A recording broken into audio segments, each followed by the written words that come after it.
요한계시록 공부입니다. 오늘은 요한계시록 11장 1절부터 14절에 나오는 두 증인에 관한 내용을 공부하겠습니다. 먼저 하나님의 말씀을 읽겠습니다.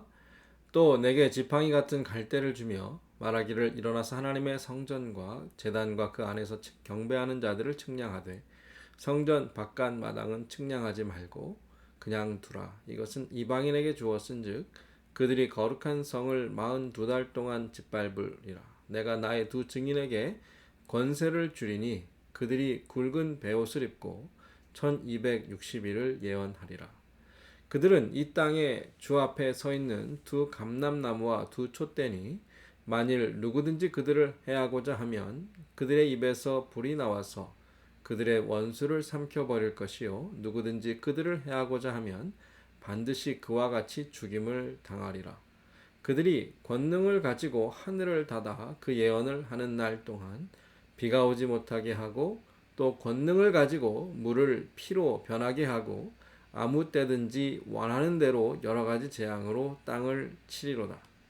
그들이 그 증언을 마칠 때에 무적행으로부터 올라오는 짐승이 그들과 더불어 전쟁을 일으켜 그들을 이기고 그들을 죽일 터인즉 그들의 시체가 큰 성 길에 있으리니 그 성은 영적으로 하면 소돔이라고도 하고 애굽이라고도 하니 곧 그들의 주께서 십자가에 못 박히신 곳이라. 백성들과 족속과 방언과 나라 중에서 사람들이 그 시체를 사흘 반 동안을 보며 무덤에 장사하지 못하게 하리로다. 이 두 선지자가 땅에 사는 자들을 괴롭게 한 고로 땅에 사는 자들이 그들의 죽음을 즐거워하고 기뻐하여 서로 예물을 보내리라 하더라. 3일 반 후에 하나님께로부터 생기가 그들 속에 들어가매 그들이 발로 일어서니 구경하는 자들이 크게 두려워하더라. 하늘로부터 큰 음성이 있어 이리로 올라오라 함을 그들이 듣고 구름을 타고 하늘로 올라가니 그들의 원수들도 구경하더라. 그때에 큰 지진이 나서 성 10분의 1이 무너지고 지진에 죽은 사람이 7천이라. 그 남은 자들이 두려워하여 영광을 하늘의 하나님께 돌리더라. 둘째 화는 지나갔으니 보라 셋째 화가 속히 이르는도다. 아멘. 지난 시간에 이어서 하나님께서 요한에게 말씀하십니다. 먼저는 펼쳐진 두루마리를 입에 넣어 먹으라 하셨고, 그래서 그 주신 말씀을 예언할 사명을 주셨죠. 그리고 오늘 말씀에 보면 측량하라는 그러한 말씀을 명령을 주시는데 무엇을 측량할까요? 하나님의 성전과 제단을 측량하죠. 성전을 측량하는 것은 에스겔에도 나오는 말씀인데 측량하는 성전은 옛 성전이 아니라 새로운 성전, 하나님께서 세우실 새 예루살렘. 그래서 하나님께서 거짓 성도들과 참 성도들을 구분하시고 하나님을 진실이 예배하고 경배하는 자들을 따로 구별하시는, 그들을 보호하시는 내용이 바로 이 측량의 내용이며 목적입니다. 그래서 하나님의 성전과 제단뿐 아니라 하나님을 경배하는 자들을 측량하라고 말씀하신 겁니다. 사실 신약 성경에 와서 성전을 이제 손으로 지은 건물이 아니라 예수 그리스도, 그 성령이 그 안에 거하시는 성도 한 사람 한 사람을 성전이라고 말씀하고 있죠. 그렇기 때문에 예수님을 믿고 하나님을 예배하는 저와 성도님들이 바로 성전입니다. 그리고 하나님께서는 그 우리의 예배의 삶, 신앙, 예배자들을 측량하여 보호하신다라는 겁니다. 마지막 날 하나님의 심판이 무서운 심판이 임하게 되는데 측량된, 하나님께서 측량하신 성도들, 우리는 하나님의 보호를 받게 되죠. 앞전에도 심판, 재앙이 임하기 전에 하나님께서 천사를 시켜 택한 자들의 이마에 인을 찍으시는 것을 보았는데 하나님께서 환난과 고난 중에 하나님의 자녀들, 그 하나님의 백성들을 아시고 구분하신다라는 거죠. 그러나 성전 바깥 마당은 측량하지 않았습니다. 측량되지 않은 곳은 어떻게 됩니까? 이방인들, 세상 사람들이 와서 짓밟고 더럽히고 해하고 핍박하는 일들이 나타나게 됩니다. 하나님께서 그것을 허락하시고 허용하시는 이유가 있죠. 하나님의 보호를 말씀드렸는데요. 하나님의 보호는 영적인 보호다 이렇게 이해해야 합니다. 요한계시록에는 분명히 교회가 환난을 당하고 예수 그리스도를 믿는 성도들이 고난을 당할 것을 말씀하십니다. 하나님께서 보호하시는데 왜 우리가 이러한 고난을 당할까요? 하나님께서는 우리의 믿음을 지켜주시고 교회와 성도들이 악한 세상 가운데서 끝까지 순결함, 거룩함을 지키도록 하신다라는 겁니다. 이것이 우리의 궁극적인 승리가 됩니다. 심지어 고난을 사용하시고 환난과 핍박과 순교까지도 허락하셔서 우리가 하나님 앞에 점도 없고 흠도 없고 순결한 신부가 되도록 하시는 것이 하나님의 뜻입니다. 우리가 믿음을 지킬 수 있다. 끝까지 우리가 하나님의 백성으로 살 것이다 라는 것이 우리의 소망입니다. 그러나 그 소망을 붙잡는 성도들은 환난과 고난을 두려워하지 않고 오히려 그것을 믿음으로 이길 수 있습니다. 계시록 21장에도 또 한 번의 성전을 측량하는 모습이 나오는데요. 거기에는 오늘 말씀에서처럼 바깥들은 측량하지 않는 그러한 제한이 없죠. 모든 성, 거룩한 성 전체를 측량하게 되는데 거기에서도 속되고 가증하고 거짓된 것은 하나님의 거룩한 성에 들어갈 수 없습니다. 그 측량의 목적은 바로 여기에 있습니다. 하나님께서 하나님의 거룩한 백성들을 구별하시고 하나님의 보호 아래 두시는 것입니다. 그 측량한 이후에 이제 이방인들이 성전 바깥들 또 교회를 핍박하는 기간이 나오는데 42달이라 했습니다. 기한이 정해져 있다라는 것이 중요합니다. 그냥 언제나 영원토록 핍박을 환난을 당하는 것이 아니라 고난의 때는 제한이 되어 있는데 42개월 동안 이방인이 교회를 핍박하고 또 짐승이 하나님을 회방하는 모습들이 이후에 나오고 있습니다. 그런데 이 42달, 42개월은 또 다른 숫자와 함께 나오고 있습니다. 바로 1260일이라는 것인데요. 교회가 핍박을 당하는 기간 동안 하나님의 말씀대로 충성된 두 증인이 예언하는 기간이 곧 1260일인데 1260일을 계산해 보면 한 달을 30일로 했을 때 42개월이라는 숫자가 나오죠. 그러니까 앞서 교회가 핍박을 당하는 기간과 교회가 하나님의 말씀, 복음을 전하는 기간은 같다라는 겁니다.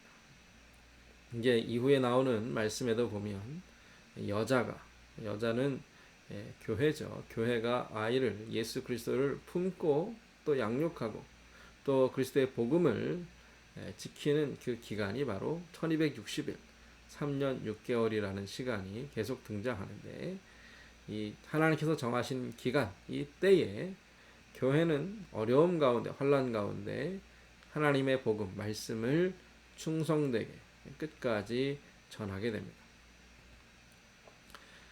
지난주에 이어서 오늘 말씀에도 핵심은 예언하라는 겁니다. 두 증인에게 또 우리에게 하나님께서는 이 말씀을, 이 명령을 주셨습니다. 예언하라는 말씀은 10장 11절에 요한이 받은 말씀이죠. 많은 백성과 나라와 방언과 임금에게 예언하라. 예수님께서 주신 지상 명령과 일치합니다.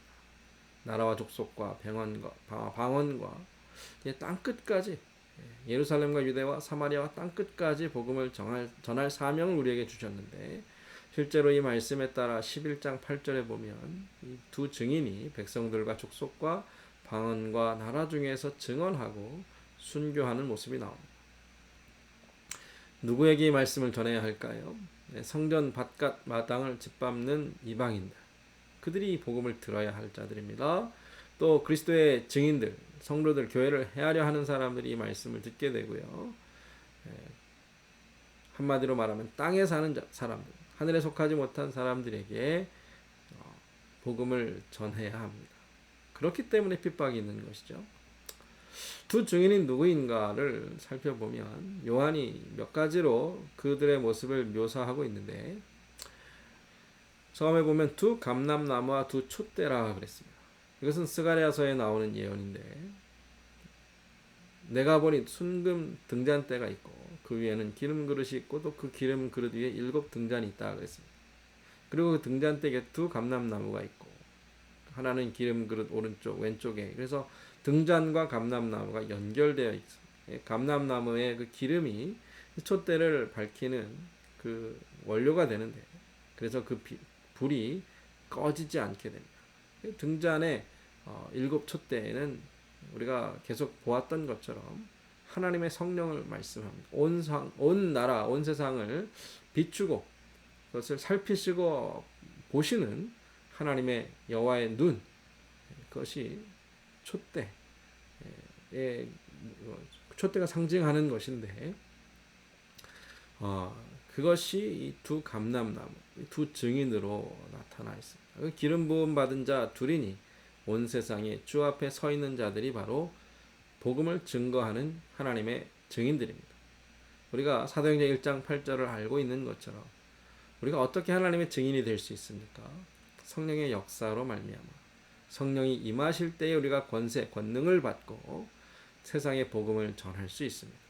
그러므로 두 증인은 교회요, 또 성도들이고 사명을 받은 우리들이지만 실제로 그 증거를 이루시는 분은 성령 하나님이시다라는 것을 우리가 기억해야 합니다. 두 증인은 누구인가? 그래서 이 요한이 묘사하는 모습들을 보면 구약의 선지자들과 유사합니다. 이따 잠시 후에 보겠지만 이 두 증인이 해하는 기적들인 모세와 엘리야가 행했던 기적들을 나타내고요. 또 스가랴서의 여호수아, 대제사장 여호수아와 또 총독 스룹바벨, 하나님께서 이 둘을 통하여 남은 자들을 다시 그 땅으로 돌아오게 하시고 그곳에 성전을 세우고 하나님의 나라를 재건하시는 사명을 주셨는데, 그것이 바로 두 증인의 모습이 아닌가, 그렇게 우리가 이해할 수 있고요. 또 그리스도와 성령의 사역으로 우리가 이해할 수 있습니다. 물과 피로 임하신 이 신이 곧 예수 그리스도시라, 증언하는 이가 세 신이 성령과 물과 피라.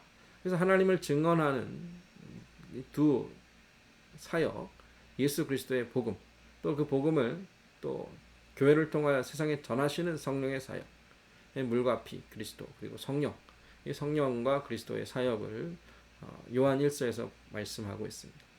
요한계시록에서는 이 충성된 두 교회의 모습을 통하여 교회가 하나님의 말씀을 연약한 가운데서도 환난 가운데서도 죽도록 충성하여 전했다라는 것을 요한계시록 2장 3장에서 보았는데요. 서머나 교회, 빌라델비아 교회가, 이 두 교회가 떠오르게 되죠. 그리고 마지막으로 복음 증거의 두 기능이 있는데, 그것은 구원과 심판입니다. 그 말씀을 받는 자들에게는 구원이겠지만 그 말씀을 듣지 않는 자들에게는 심판이 임한 것이죠. 그래서 왜 꼭 두 사람을 이야기했을까? 성경에서 이렇게 어떤 두 숫자 2에 대한 의미를 가지고 있는 예언들과 설명들이 있고요. 그래서 예수 그리스도와 성령을 통하여 하나님께서 이 땅에, 세상에 복음을 전하게 하시고 교회를 통하여 세상을 구원하실 뿐만 아니라 하나님의 심판을 이루시는 그 내용이 이곳에도 나타나고 있습니다. 이 두 증인은 하나님의 권세를 받았습니다. 이 권세는 어떤 권세인가? 세상에 하나님의 공의의 심판을 나타내는 권세를 받았습니다.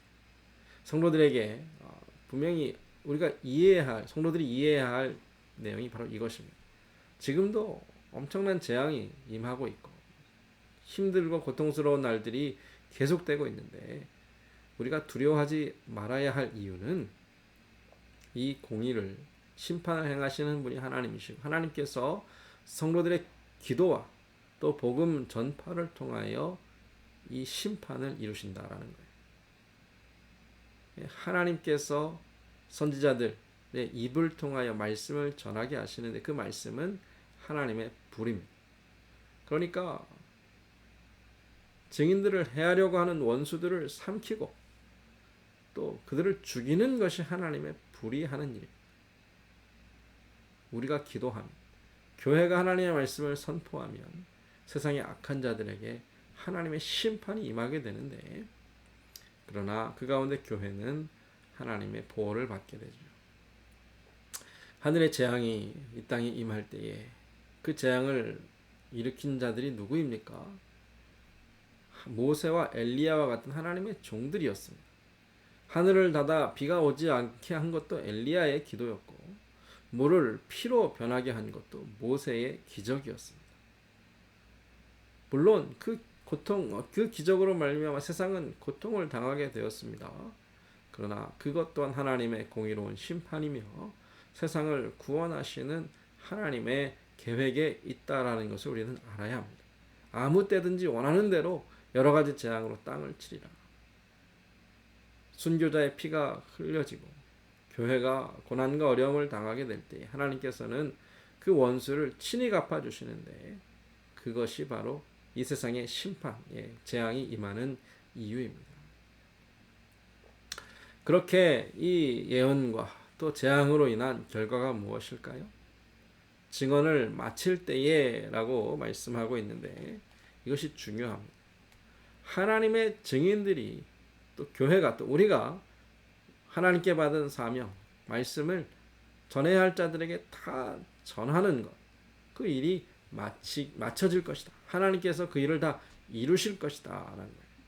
증언을 다 하기 전에 저들이 순교한 것이 아니라 하나님의 증인들이 하나님의 말씀을 다 전할 때까지 아무도 그들을 해하지 못하게 하셨습니다. 교회가 우리가 받은 사명을 다 이루기까지 하나님께서는 우리를 반드시 보호해 주십니다. 그러나 그 사명을 다한 이후에 충성된 증인들은 순교를 당하게 되죠. 죽도록 충성하라는 말씀이 바로 여기에 있습니다. 성도 여러분, 성도들의 죽음은 실패도 아니고 재앙도 아니고 슬픔 가운데 낙심할 일도 아닙니다. 왜냐하면 달려갈 길을 다 마치고 믿음을 지킨 이후에 이 땅의 삶을 마치는 것이기 때문에 그렇습니다. 마지막 순간까지 믿음을 지키고 하나님을 섬긴 성도의 죽음은 복된 것입니다. 저들이 충성된 증인들을 죽이고 장사 지내지 않고 무덤에 두지 않고 시체를 모두가 볼 수 있는 곳에 두었는데 그곳은 어디입니까? 주께서 십자가에 못 박히신 곳이다 그랬습니다. 큰 성길, 영적으로 소돔과 애굽과 같은 곳이다 그랬습니다. 그래서 저들이 증인들의 시체를 보고 즐거워하고 기뻐하고 서로 예물을 주고받고 그와 같은 일을 했는데 왜 하나님께서 저들을 또 우리를 그렇게 고난과 또한 순교의 자리에 두십니까? 주와 함께 죽으면 주와 함께 살 것이기 때문에 그렇습니다. 그들의 죽음, 그들의 마지막이 우리 주님이 가신 그 길이었기 때문에 주님과 함께 고난을 당하면 주와 함께 영광을 얻게 됩니다. 그래서 3일 반 후에 그들이 부활하게 되는데 하나님께서 보내신 생기가 그 속에 들어가니까 다시 일어나 구름을 타고 하늘로 올라가게 되죠. 그것을 모두가 보았다는 겁니다. 그들이 살아있을 때에도 하나님의 말씀을 다 증거했고 또 그들이 전한 말씀 복음대로 그들에게 부활이 임하는 것을 모두가 그들의 원수까지도 보았다 그랬습니다. 죽음도 보았고 죽음 이후에 부활도 보았다라는 거죠. 이 그들의 증거, 충성된 증인들이 교회의 증거가 마쳤을 때에 두 가지 결과가 나타나는, 하나는 멸망이고 또 하나는 구원입니다. 승천한 이후에 큰 지진이 나서 성 10분의 1이 무너지고 7천 명의 사람들이 죽었다라는 것. 원수들이었겠죠. 복음을 거부하고 하나님을 회방한 사람들에게 멸망이 임했겠지만 놀라운 사실, 그 가운데 구원받는 자들이 있었습니다. 남은 자들이 두려워 하나님께 영광을 돌렸다 그랬습니다. 이것이 마지막 때에 일어나게 되는 일들입니다. 하나님께서 성도들, 우리의 믿음을 지켜주시고 우리가 하나님의 은혜로 날마다 거룩하여지게 하십니다. 거룩한 성도들이 하나님께서 주신 권세와 주신 말씀을 세상에 전파할 때에 사명을 마치기까지 하나님께서 우리를 보호하시고 마지막 날에 하나님께서 우리를 하나님의 나라로 인도해 주실 것입니다. 살아도 주를 위하여, 죽어도 주를 위하여, 오직 주의 복음과 하나님의 영광을 위해 살아간 성도들에게 하나님께서 천국을 이미 예비해 놓으셨습니다. 어려운 때입니다. 고난의 때이지만 우리가 주님께서 부르시고 세우신 증인인 것을 기억하시고 증인의 사명을 오늘도 충성되이 감당하시기를 부탁을 드립니다. 오늘 공부 마치겠습니다.